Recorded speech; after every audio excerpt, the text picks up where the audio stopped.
muraho neza mwese turabasuhuje nanone muri hamwe na Dr. Phone Seti. Muri video y'uyu munsi rero ndagira ngo twigane ikintu cy'ingenzi abantu benshi bagiye bakomeza kutubaza. Iki ni igice cya mbere ku cyo bita cyber security.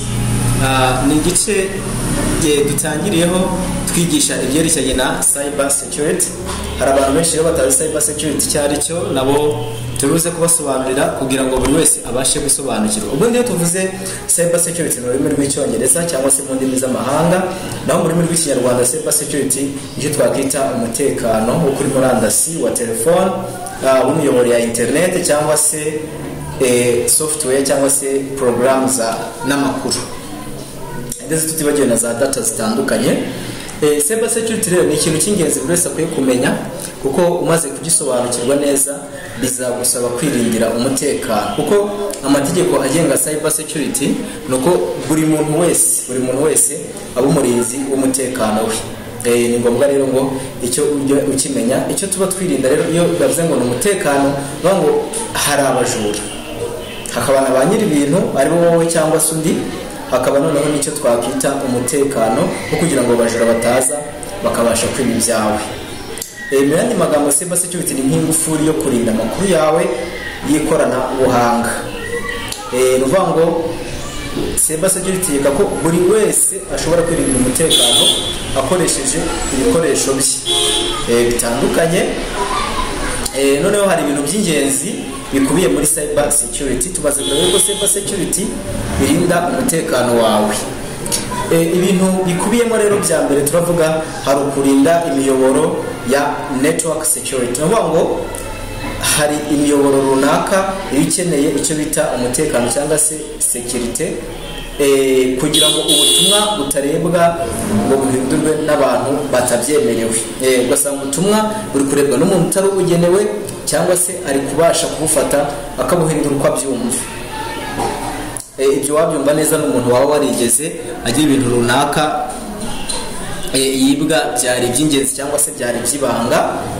Noneho tukagira icyo bita to protect information cyangwa se kurinda amakuru yawe, kugira ngo amakuru yawe y'ibanga atamenyekana cyangwa se ngo ahindurwe. Uvuga ngo wabyumva neza n'umuntu wahuye n'icyo kibazo, kugira ngo amakuru yawe y'ibanga amenyekane mu bantu rusange ni ikibazo cyane, cyangwa se akaba yahindurwa. Uzasanga nk'umuntu bakisinze telefone ye, bamaze gufata telefone ye, bari kwerekana amavideo y'ibanga, bari kwerekana ibiganiro bya WhatsApp by'ibanga. Icyo nicyo bita amakuru y'umuntu, kandi nzi ko buri wese uri kureba iyi video wakwiba amakuru yawe ntabwo yakuburamo ikosa, haba hagati yawe n'uwo mwashakanye se, haba mu nshuti no mu miryango. Just anuvuga ngo information y'umuntu azigutwaye abagutwaye ikintu gikomeye cyane. Niyo mpamvu muri cyber security ibyo byose abantu bagomba kwiga bakabisobanukirwa ndetse bakamenya n'uburyo babirinda.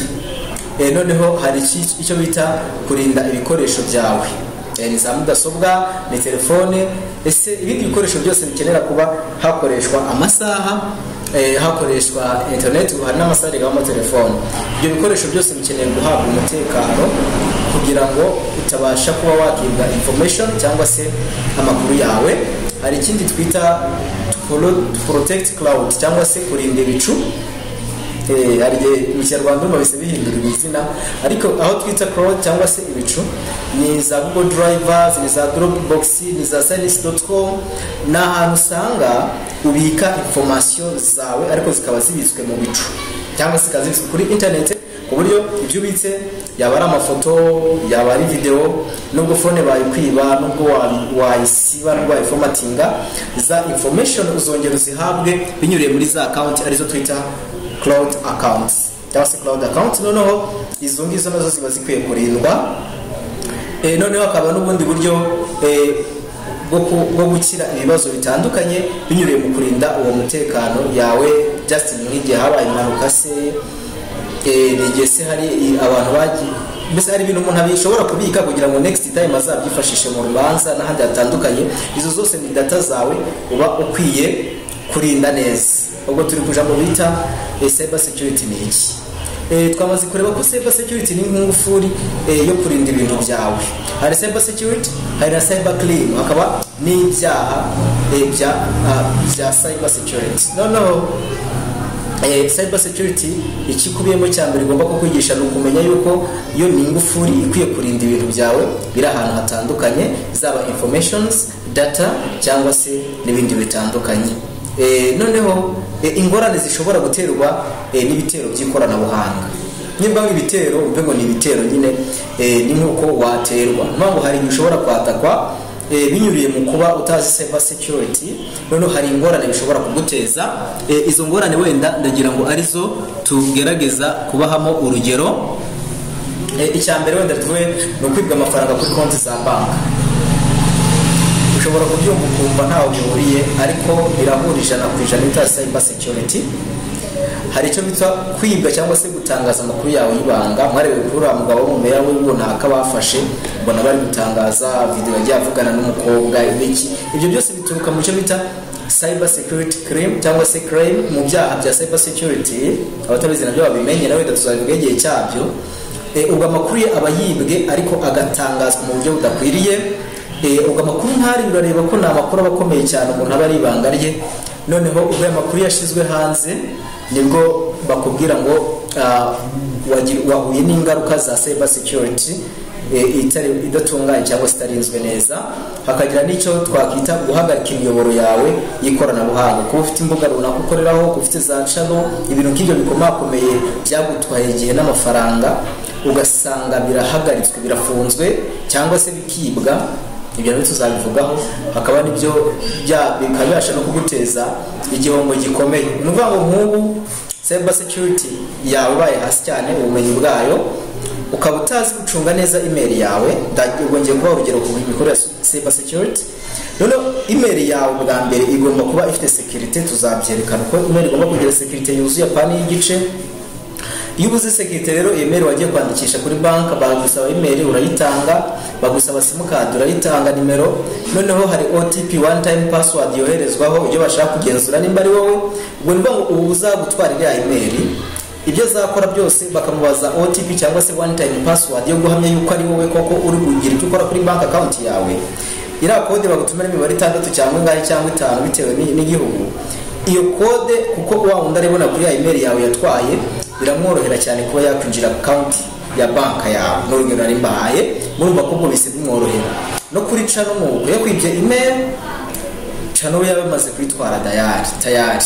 So iyo cyber security rero iki ni igice cya mbere tuvuzeho make, ariko mu bice bizakurikira tuzajya tuvuga ibindi byinshi cyane, dusobanure uko nawe ugomba kwicungira cyber security cyangwa se uko kugira ubumenyi. Tuzavuga ubumenyi buhagije, tuzavuga muri email, tuvuga ko zirindwa za YouTube channel, tuvuga account runaka za Google, tuzavuga ibintu byinshi bitandukanye muri cyber security, ndetse twerekane no kubaha akazi nabo tugira icyo tuvugaho some skills. Haraba bashaka kubimenya, ariko tuzibigisha ibikenewe kugira ngo wirinde umuntu. Ugomba kubanza ukamumenya, ukamenya imikorere ye, wamara kuyimenya ukabasha kuba wamwirinda. Ubundi ubujura online burakorwa cyane kandi bukorwa n'abantu bazi za cyber security, ariko cyber security nabo abayizi bafite ubumenyi butandukanye. Nabwo igihe tuzagera aho tukivuge. Hari abiba bakoresha icyo twakwita phishing cyangwa se kuroba. Ubwo ni uburyo umuntu ashobora kohereza email avuga ati wenda akishyira mu shusho ya Google, akavuga ati turabona account yawe n'ikibazo, basa naho baguhakinze, none kandi iyi link kugira ngo tubashe kwigarura. Ariko iyo link ukanze byonyine akaba yamaze kwinjira muri localhost yawe ari yari gukoresha, none ugasanga password yawe buri kimwe cyose ahise akibona ku kanya mu buryo bumworoheye. Ashobora kukwiba amafaranga kuri bank, ashobora kukwibaza account nyine runaka ko nabasobanuriye. Noneho ibyo ni ibintu buri wese akwiye kumenya cyane cyane abantu bakoresha internet. Abantu bakoresha internet bagomba kwiga cyber security. Wenda akaba atazi byinshi wenda bigiye kure, ariko akagira ibyibanze abazi kandi asobanukiwe. Niba ukunze video turagushishikariza gukora subscribe, kuko ikintu gice cya mbere hazagiye cya kabiri hazagiye n'ibindi bice, niko tuzagenda twimbika tukabigisha byinshi by'ingenzi muri cyber security, kugira ngo twe kuzongera kumva barira babuze ibyabo, kuko birababaza cyane kubura ikintu wakoreye ukagikorera umwaka, imyaka 2 kikuva utaryama udasinzira, umuntu akagitwara one day birabaje kandi biteye agahinda. Twanyuze muri experience zitandukanye, twize byinshi, noneho rero ibyo byinshi twize nibyo tugira ngo nabo twitangire kubibasangizaho. Noneho rero reka twizere ko wakanze kukazogera kugira ngo ndushyiraho indi video uzamenyeshwe. Thank you for watching. Bye bye.